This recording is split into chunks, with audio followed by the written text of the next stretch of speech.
So one of the ways that I'm easily able to test my students when it comes to entrepreneurship and manifestation, how to launch and scale their businesses from where they are currently to 6, 7, even 8 figures. One way I test their belief system, subconscious and consciously, as someone who is, of course, those of you guys who know my work as a pro-dom, I talk about the power of hypnosis and psychological domination, all of the things. So I'm very into psychology because when you think about marketing and branding from a place of psychology, a lot of different companies and things do this. They use colors and logos and all kinds of things to trigger certain emotions, to get you to shop, to get you to feel nostalgic when it's time for the holidays, to get you to want to lose weight and set goals and affirmations for you at the beginning of the year. We all know, right?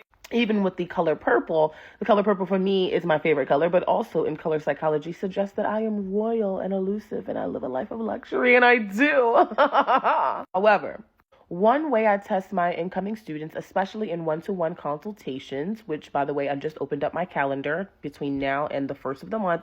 So make sure you swap up these spots because time is going to be moving quick. One sign that always shows me that they are still struggling with limiting beliefs is that when they think about or talk about their business, when they talk about the fact that they are an entrepreneur, a content creator, someone who is actively pursuing the development, the launch, the scaling, the running of a small business. The ones who struggle with the most limiting beliefs are the ones who say, oh, I don't have a job, right? They think about the fact that they don't have a 9-to-5, or they're laid off from a 9-to-5, or they've quit a 9-to-5, or their mind is still in the 9-to-5 world, that they don't even register that, hello, your job is your business. Your job is your content creation. Your job is being a findom. Your job is pursuing your dreams. That is your job. That is your income. That is your money.